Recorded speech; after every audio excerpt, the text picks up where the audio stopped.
Hey guys, and welcome to how to paint the Ishran Soulrender Elathain from Warhammer Underworlds. So this is an Identh Deepkin character. I hope I said all that correctly. It's very hard to pronounce all of that, but welcome on in. We're going to be painting this lovely figure today, my second elf ever, and I thought we'd begin by making this video in a kind of pairing with the previous one I've just done, which was with Lelith Hesperax, which was my first elf I've ever painted, where we used an airbrush as like an underpainting or a color sketch and then built up on top of that. And during that in the hobby chat, you got to see me do that process, but not actually discuss how I did it. So for this one, this is actually going to be the painting tutorial where we're going to go through that process and further explore color and how to maybe approach painting a figure in a slightly different way than I would normally do. Very similar again in the same way that I built up the colors for actually on Nagash that I've painted on the channel, and also the Maggotkin of Noble Blightkin, which when I was talking about their battle tome, we built up from a blue and green base and built up. So rather than going off of a black undercoat and putting the colors on, you're creating this sort of I guess moody color sketch that you're then going to build on top of. And it's just a fun way to do it, fun way to explore color, and a really nice experiment, especially when you've got a single figure like this that you're just going to have a go at. Now, I don't know if this is going to be the color scheme I'm going to go with for my Identh, because I will do more of them.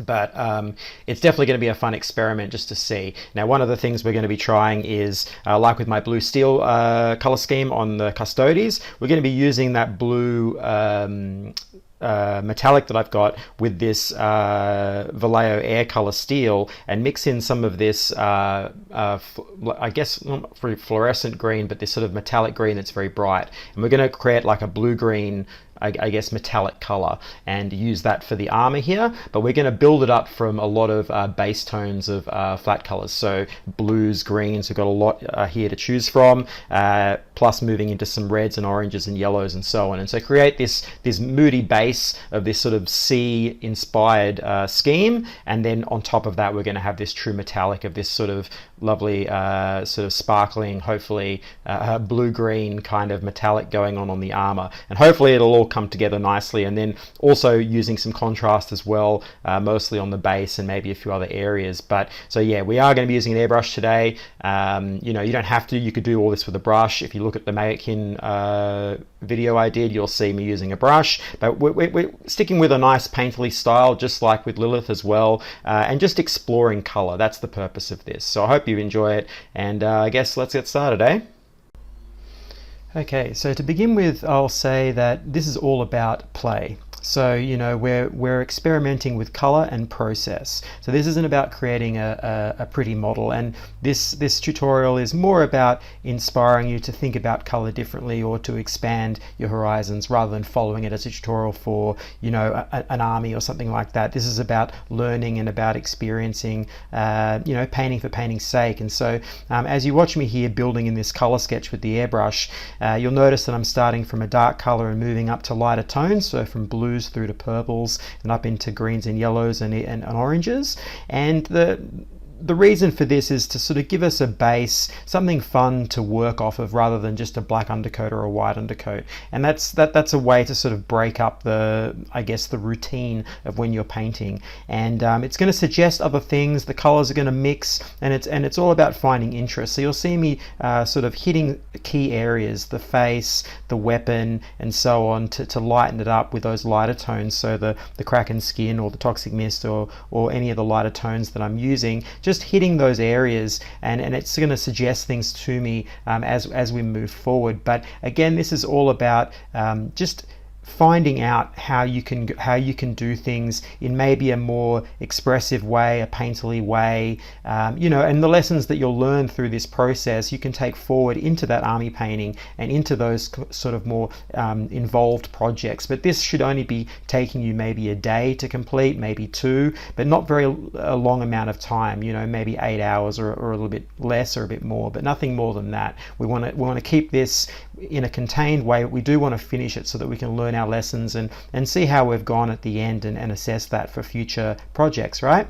So you'll see me just finding those little moments, and as we come into the orange and the yellow, you'll now see me sort of pick where I want to see that spot color to brighten things up. So obviously on the sea creature, that's really great, and on the back of that sort of headdress thing behind the head, so we draw attention to the face. And I use a bit of magenta here first to help me establish those oranges and yellows. It's going to be a bit hard to do it over green, but then once I've done that, it should all look pretty good.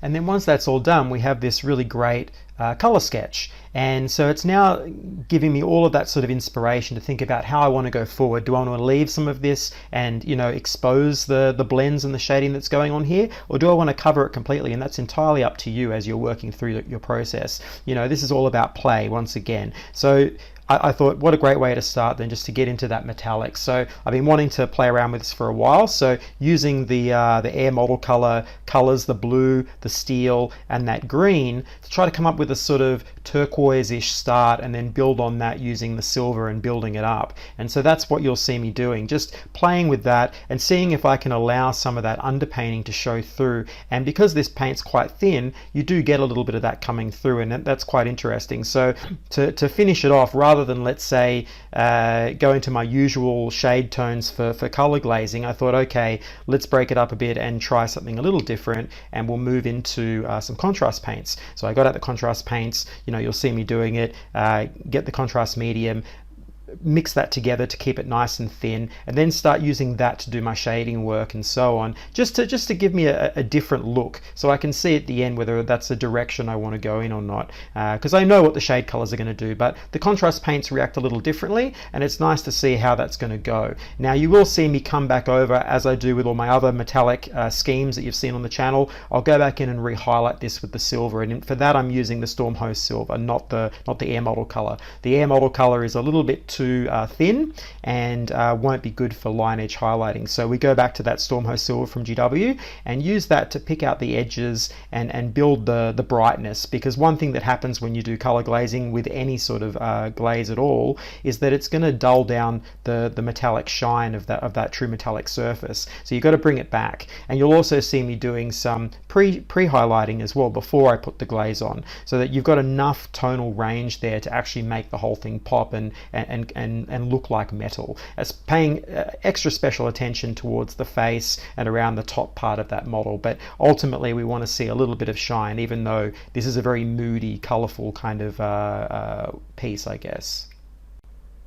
And so once that's down, we can now sort of start to see this model, you know, come together. And one thing I noticed straight away was that it was getting lost in that with that cape behind. So you'll see me come in now and get a nice dark blue-green and begin building up that cape quite dark, so that it frames the figure and brings it out from that background so that we can actually see it, because there's a lot going on here, a lot of colors going back and forth, and we need something to frame it. So I often talk about this, so choosing a very dark color or even black, but in this case a really dark blue-green, and that helps to just, yeah, bring that figure forward. And so I wanted to go for that sort of stormy sea look, so I intentionally did a lot of painterly marks that you'll see as the highlighting. It's a bit rough, and that's intentional. I'm looking for that sort of stormy sea color, so, you know, very dark blue greens with very extreme highlights, not much layering or blending at all, just adding that in, and even some sort of green to yellow highlights on the very top, so we're getting a variation of colors across that cape as I build it up.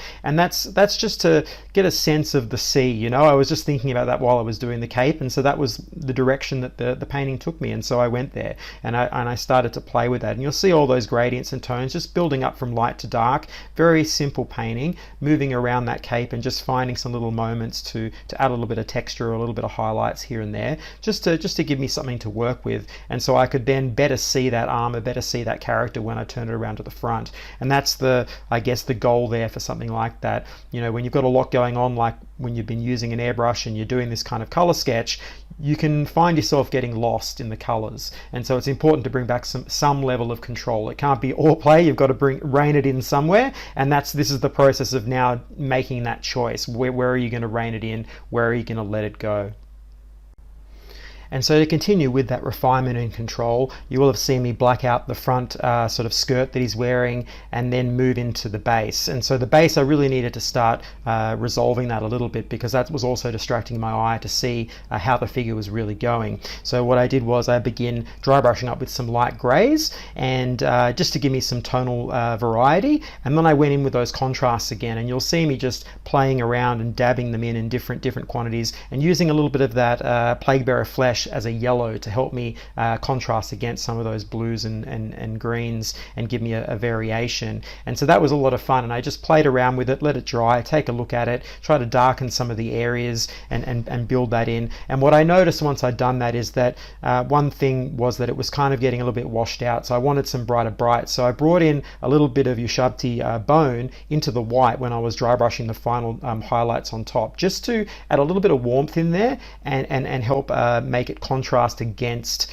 some of those cool tones on the base, so that we can actually read it more clearly, and it'll give it a bit more contrast overall, which separates it from the figure that's above. And I think that was, you know, a good choice overall while I was doing it. I wanted to put more colors in, but I thought, no, we'll keep this as a limited color palette idea and just keep everything nice and simple.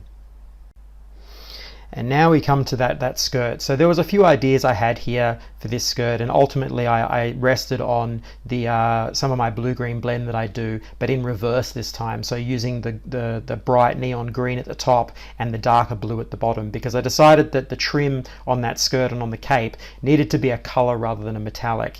Much like the GW's colors for the Ideneth Deepkin, I thought that was the right way to go, to keep this in a sort of moody blue kind of palette, and not put too many metallics everywhere, because it's going to I think it was going to distract. So I kept kept it strict and kept with the colors that I had on the palette, and began building that up. So we do our blue-green blend. If you want to see how that's done, just go and check out any of my tutorials on that. But we're basically just building up from one point blue up into green in the next point, and you'll see me just picking out those highlights at the top there, and keeping it quite dark at the bottom. And that was prepare for the brighter blue that I was going to add around the trim, and just do a very loose painterly style. Again, this is just being nice and simple, and just allowing the paint to go and allowing the brush to go, leaving texture, leaving brush marks. We're not being super refined here. We're just trying to give an evocative feeling or an overall sort of sensibility to this model, not really focus on details. And then to reverse that on the cape, I went for a green around the trim rather than the blue, as the cape predominantly was mostly blues. So I wanted to further give a little bit of contrast and switch it up a bit at the back. So just working through those colors, getting it nice and light and bright, and framing those areas, so that it sort of again gives another separation from the base and the other sort of more complicated elements that are going on around this figure. And by now, as I'm looking at it, I'm thinking, okay, we're getting pretty close now. I'm starting to see what's coming together and what's not. Starting to get a feeling for how everything's going, and it's starting to look good, but there's still, we need a bit more of a spot color going. We need to add something in. So as we move into the weapon and the final brassy areas, you'll see me coming with a red, but we'll talk about that in a second as we get up to it. So now we're onto the weapon. And that weapon, I really just wanted to keep that sea color. I really liked what was happening on the weapon, so I decided to continue that and just build on the colors that were there and brighten it up. So that's all I did. Just go in and get those highlights and those line edge highlights on there and keep it a sort of magical weapon. But then I did come in with the Runelord brass and hit the hilt and so on, to vary up the materials on that weapon, and also then on the little light that's above him. The frame on that, I made that brass as well, and a few other little elements just here and there, a little bit of brass with some glazing, some magenta and purple tones, just to tie in a little bit more material variation across the model and add another color in, basically introducing that reddish tone, and that really does set us up for the final elements of this one. and those are the flesh to start with. And so we go back to my trusty old corpse pale and my Grimoire purple, and we're going to build up and do a very sort of pallid flesh tone for this character. I feel it's appropriate for the Idoneth Deepkin to have that sort of look. You see it in their art and so on. So I really love that corpse pale color, and so I did a nice, you know, easy. This is the sort of more easier part of the process because I already know what to do here. So I'm giving myself a break from having to be always playful and building up, you know, all these sort of random colors. And now I'm going back to something I know. So that's a nice little break from where we've been previously during this process. And then finally coming in with those yellows and oranges into those key areas and the red as well. So I build up, you know, that sort of deep red with a little bit of blue in it to hit those gems and the light around above his head, and I used a little bit of white in that to separate it, so we get a more sort of pinky tone up the top, and then in the gems a more fiery orange tone. And I think that really does help to set this model apart and give a few nice little interest spots, and yeah, just basically ties it all together. And there we go, one Elathain Soulrender all done.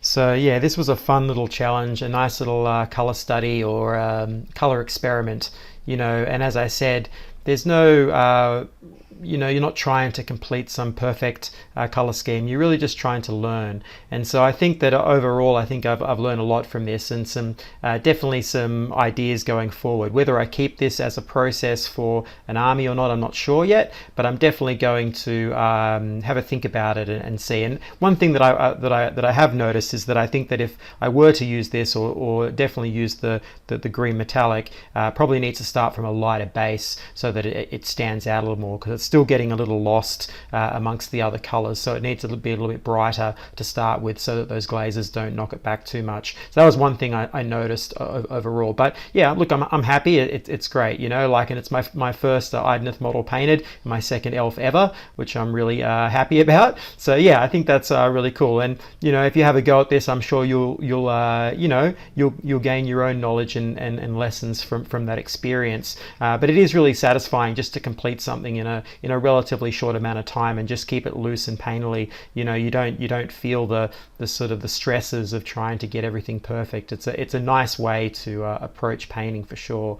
So yeah, I hope you've enjoyed this. I'll leave a nice pic of him at the end so you can see, and all the paints and so on that I've used. And as I said at the beginning, if you want to try this, you can just do it with a brush. You don't need to do it with an airbrush. That's just you know, a choice. We'll probably approach this again, and I'll probably do one with a brush again on another model for sure. I'm not going to be finishing with this process. It's definitely something I want to explore more. So yeah, I hope you've enjoyed this. Please hit that like button, subscribe button. It really helps me out, and I guess I'll catch you on the next one.